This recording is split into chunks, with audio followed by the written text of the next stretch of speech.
Quintín López Gómez. Mientras España libraba la guerra de la Alianza Suramericana en Perú en 1864, el 22 de mayo en Calvarraza de Arriba, Salamanca, nacía Quintín López Gómez. Hijo de militar sin graduación, tuvo una infancia y adolescencia donde debía mudarse de manera continua, cambiando de residencia y de escuelas. Su educación pasó por los conocimientos, aciertos y desaciertos de 40 profesores. Por ello, con 14 años, viviendo en Jaca, Huesca, se incorporó como aprendiz en una imprenta. Allí aprende el oficio gráfico del cual nunca se alejó en toda su existencia terrenal. Las letras, el conocimiento y el saber fueron su motor para incursionar a lo largo de su vida en diferentes temáticas, siendo la escritura y el periodismo sus principales actividades junto con su trabajo gráfico.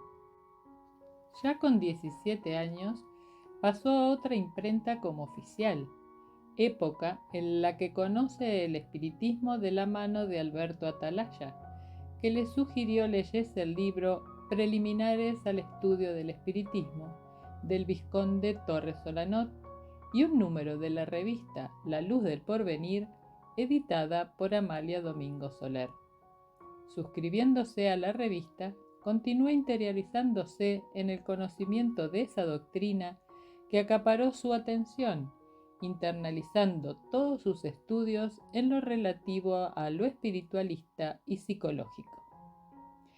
Es invitado a participar en la Sociedad Sertoriana de Estudios Psicológicos, fundada en Huesca en 1877. Con 19 años, en dicha institución, se iniciaba un proyecto de una nueva publicación.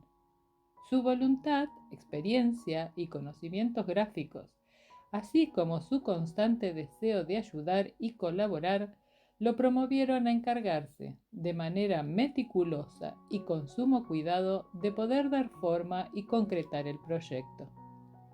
Quintín se encargó de la preparación, impresión, doblado y envío de la publicación llamada El Iris de Paz, de tirada quincenal espírita y que se convertiría en órgano de la sociedad. Esta revista espírita fue la ventana al exterior de la Asociación de Libres Pensadores, que dirigía Mariano Marco, y de la Sociedad Sertoriana de Estudios Psicológicos, cuyo director era Domingo Monrea, en cuyas páginas se podían leer informaciones y trabajos de varios colaboradores. Entre ellos encontramos a Amalia Domingo Soler, vizconde de Torres Solanot, Enrique Oltra, Vicente Aguerre, Salvador Marco, Esteban Chavalo, entre muchos otros. Cuando se declaró la epidemia de cólera, El Iris de Paz dejó de publicarse en su número 65, el día 31 de diciembre de 1885. La causa fue que los colaboradores se convirtieron de escritores a enfermeros, ayudando a paliar los terribles efectos de la epidemia que diezmó familias y poblaciones de diferentes ciudades. Esa actitud solidaria, altruista y desinteresada de los miembros de la Sertoriana motivó a que los propusieran para el reconocimiento y mención a la Cruz de Beneficencia, la cual rechazaron por considerar que solo hicieron lo que era de justa caridad. A los 25 años decidió mudarse a Barcelona y meses después, en 1889, a Terrassa, ocupando un cargo en el ayuntamiento de dicha localidad. En ese año conoció a la que luego sería su esposa y compañera, María Rosa Coll y Coll, con la que compartiría todo el resto de su vida. El espiritismo se había afianzado en España como un movimiento pujante y crecía significativamente. Se crearon centros, sociedades y asociaciones en todo el territorio español. Muchas revistas y publicaciones se editaban y circulaban en el país. Revista de Estudios Psicológicos Barcelona, La Revelación de Alicante, El Buen Sentido de Lérida, Criterio Espírita en Madrid. Entre todas ellas, Quintín López Gómez participaba y colaboraba asiduamente como columnista y aportando comunicados y noticias de interés general. La revista que marcó un hito en Quintín López fue Lumen. Sus publicaciones se caracterizaban por su extraordinario contenido científico y filosófico, considerada una de las mejores revistas de habla hispana, tanto en Latinoamérica como en España.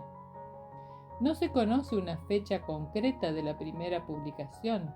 Se define entre los años 1893 y 1896 el período en que estas ediciones, según tomo y año, fueron impresas. El subtítulo de la publicación era Periódico semanal dedicado al espiritismo, magnetismo, hipnotismo y ciencias ocultas. Se escribía desde enero hasta completar el año, las que se agrupaban en tomos. Al comienzo fue de edición semanal y posteriormente, casi en su totalidad de su tirada fue mensual. Como administradores figuraron Juan Torrens, Joaquín Fabregat, Pedro López Jiménez, padre de Quintín, entre otros. En el año 1894 se fusiona con la Revista de Estudios Psicológicos a partir de una publicación, Concordancia del Espiritismo con la Ciencia, quedando la jefatura a cargo de Quintín López y la dirección en el vizconde de Torres Solanot. Incontables fueron los colaboradores, entregándose muy variadas temáticas, entre ellas artículos y noticias sobre la filosofía espírita e informando sobre actividades de la Federación Espírita Española, del Centro Barcelonés de Estudios Psicológicos y de los congresos internacionales espíritas que se llevaban a cabo en aquellos años. Reaparece en 1898 con una nueva mirada, lo que no fue muy bien aceptada ni del agrado de los grupos espíritas de la época, ya que su formato y fondo era muy innovador e independiente, cambiando el nombre de la revista a Estudios Psicológicos. Con ese nombre se continuó imprimiendo hasta 1926 o quizás algún año más, cuando por motivos de salud de su organizador dejó de ser editada. Quintín López no escribía solo para las revistas. Su obra particular era prolífica y fecunda, quizás la más importante de todos los tiempos. Más de 50 son las obras que firma con su nombre, abarcando diversos y variados temas, siempre a la luz del espiritismo y de su filosofía. Su inspiración, la doctrina espírita y el conocimiento sobre la vida. Entre tantos títulos destacan ABC del espiritismo, El espiritismo, filosofía y doctrina espírita, Glosario de palabras nuevas o poco comunes en el espiritismo, La mediumnidad y sus misterios, Rasgando el velo, Visión analítica del espiritismo kardeciano después de medio siglo, entre tantos otros de diversos temas. El más conocido quizás sea Esbozo de Epistemología Espírita, en el cual basó su discurso del Congreso Espírita Internacional, representando a la Federación Espírita Española en Londres, el primero en 1922, donde propuso la reorganización de la Federación Espírita Internacional, desaparecida como consecuencia de la Primera Guerra Mundial. El segundo congreso, en 1934, en el quinto Congreso Espírita Internacional, en Barcelona, España, donde fue vitoreado por los representantes espíritas de todos los países participantes. Allí se lo reconoció como uno de los más destacados pensadores pertenecientes a la doctrina espírita, desde que fue su codificación.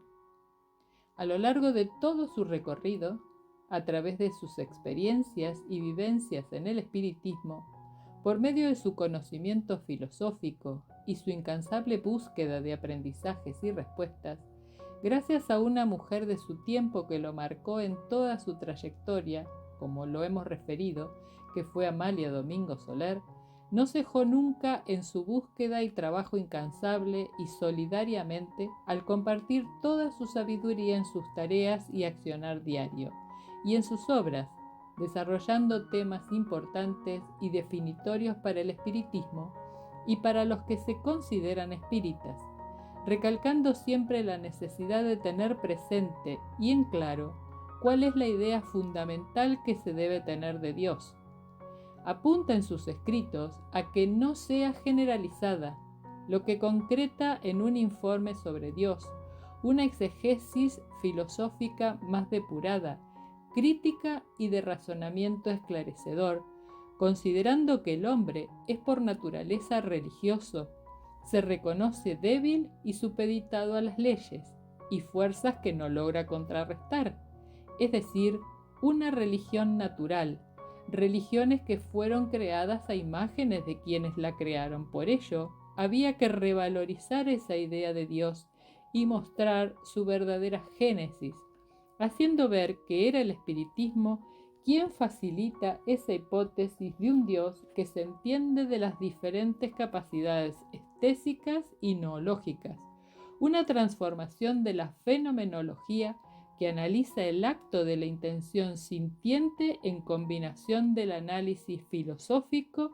y científico, fundada en la inteligencia, con la propensión de ciencias filosóficas, más allá de lo físico, en un estudio constante de causas y orígenes, abarcando todo lugar y tiempo, ser dotada de toda potencia y acción generada, ley y moral, para superación del colectivo humano, quien no necesita de templos, rituales ni sacerdotes, solo de la conciencia, según así lo explica en su propio libro. Para Quintín López era muy importante que todos los conceptos quedasen claros y sin dudas, por lo que una y otra vez repetía una idea desde diferentes perspectivas y miradas, para que no hubiera ninguna fisura que pudiera ser rebatida. Tan importante como eso era para él la difusión del espiritismo, y así lo hacía saber, y siempre buscaba nuevas alternativas, incentivando a los mismos espíritas a realizar la divulgación desde distintas formas: conversaciones familiares, discursos, hojas volantes, periódicos, libros, radiofonía y sobre todo ejemplo personal. Alentaba a la paciencia y perseverancia para ver los frutos y dejar a Dios en mejor tiempo y momento. Instaba al estudio a través de la observación, el análisis, la inducción y deducción filosófica, con conducta adecuada y equilibrada, desde lo físico y lo psíquico, para ir desde lo desconocido a lo conocido por medio de la lógica, sin fanatismos, con claridad y humildad. Relacionar la doctrina espírita con las inquietudes sociales y políticas de su tiempo. Poco después, transitando una larga y devastadora enfermedad, fue intervenido quirúrgicamente a la edad de 70 años, debiendo interrumpir todas sus actividades. Un espíritu trabajador y comprometido como él no dejó que ese inconveniente lo venciera, por lo que trasladó sus trabajos a Sabadell, en el Centro de Estudios Psicológicos de esa localidad de Barcelona, donde recibe un muy merecido homenaje de todos los integrantes del movimiento espírita español, como prueba de su cariño, afecto y respeto. El 13 de mayo de 1936, a poco de cumplir sus 72 años, desencarna en Tarrasa rodeado de sus allegados. Deja esta existencia en el mismo momento en el que la insurrección franquista y la dictadura establecida con apoyo clerical suprimiera las libertades republicanas, reprimiendo y persiguiendo a quienes pensaban de manera progresista, laica y librepensadora, entre ellos el movimiento espírita español, censurado, que debió continuar su misión en las sombras. Cabe destacar aquí una de sus frases que marcó una clara postura del espiritismo en el siglo XIX y XX. Lo que nos guía, lo que nos impele a esta tarea, es el noble deseo de tratar de inquirir una nueva idea de Dios y de la religión, que concuerde más con nuestras actuales luces, que no nos lleve a deshacer con una afirmación lo que hemos presentado como postulado en otra afirmación y que nos sirva de punto de mira para los avances en igual sentido que nos depare nuestro eterno futuro. Quintín López Gómez, con sus obras y ejemplo, fue inspiración para los continuadores de la doctrina en España y en el mundo.